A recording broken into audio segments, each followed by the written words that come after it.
Enquiry করার জন্য এখনো পর্যন্ত একবারও আসেনি।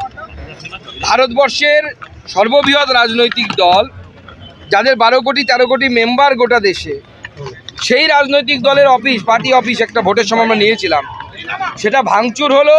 এবং পশ্চিমবঙ্গের হোম মিনিস্টার মাননীয় মুখ্যমন্ত্রী অপদার্থ মমতা বন্দ্যোপাধ্যায়, তিনি তার চেয়ারে বসে আছেন, কিন্তু এখনো তার পুলিশ একবার এসে দেখে পর্যন্ত যায়নি যে কি হয়েছে। কোথায় জনরোষ? সেটা ভাড়া করা রোষ, এবং সব হচ্ছে নয়াবাজার পার্টি। এই ঘটনায় কি কোনো একজন ব্যক্তির নামে এফআইআর হয়েছে? দেখুন, এই ঘটনায় আপনারা দেখেছেন পুরো সিসিটিভি ফুটেজ আছে। সিপি মানে প্রাক্তন সিপি যিনি হয়েছে, সত্যি কথা বলার জন্য, রাজরিয়া সাহেব, তিনি বলেছেন যে এটা ব্যক্তিগত রেষারেষি, তার ফল। কারণ যে খুন হয়েছে সে 21 সালে গুলি চালিয়েছিল এর উপরে। কোনো পলিটিক্যাল লড়াই নেই। আপনি আমার উপর গুলি চালালে আপনাকে তো গুলি খেতেই হবে, আজ না হয় কাল, এটাই নিয়ম পৃথিবীর। সমান এবং সমান বিপরীত প্রতিক্রিয়া হবে। আজকে সেই ঘটনাকে কেন্দ্র করে যেভাবে বিজেপির পার্টি অফিস, বিজেপির এবং ভাড়া করা গুন্ডা নিয়ে শুধু ভাঙচুর করা নয়, যে বাড়িগুলো ভাঙচুর হয়েছে, এসি পুড়িয়ে দেওয়া হয়েছে, এসি নিয়ে যাওয়া হয়েছে, গরিব টেলার তার মেশিন লুট হয়ে গেছে, কাস্টমারের জামা প্যান্ট লুট হয়ে গেছে। পরিষ্কার তৃণমূল কংগ্রেস চাইছে এই জায়গাটাকে দখল করা।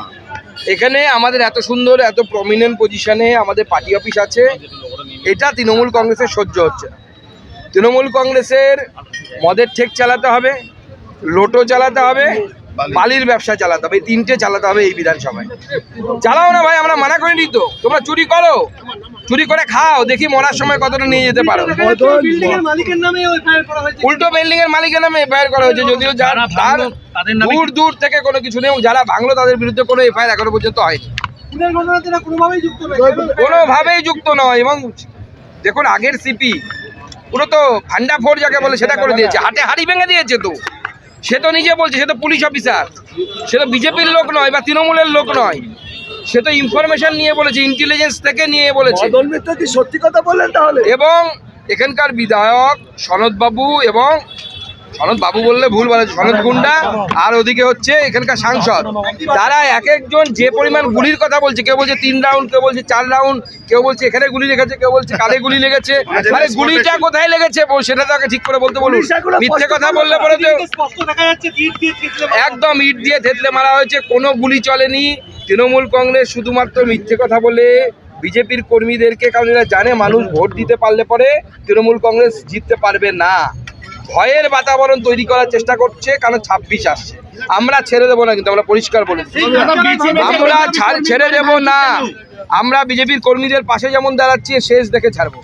আমি সনদ বাবু এবং এখানকার সাংসদ দুজনকেই কিন্তু পরিষ্কার বলে দিচ্ছি, গুন্ডামি করতে আমাদের সাথে আসবেন না। দেখুন, গোটা ভারতবর্ষে কতগুলো স্টেট বিজেপি চালায় আপনারা জানেন, সেখানে কিন্তু গুন্ডার কম অভাব নেই। কিন্তু আমাদের এক মুখ্যমন্ত্রী যোগী আদিত্যনাথের ভয়ে গুন্ডারা জেলে ঢুকে যাচ্ছে, নাই পুলিশের সাথে এনকাউন্টারে মরতে হবে সেই ভয়ে।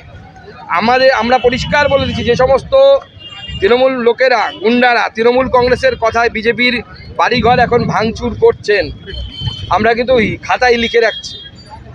এখন যদি তৃণমূলের হয়ে গুন্ডামি করে বিজেপির কর্মীদের বাড়ি ভাঙচুর করেন, যেদিন সময় আসবে খাতা খুলে নাম বেছে বেছে কিন্তু হিসেব করা হবে। সে আপনার বাড়ি নয়াবাজারে হোক আর যেখানেই হোক, কেউ বাঁচাতে পারবে না।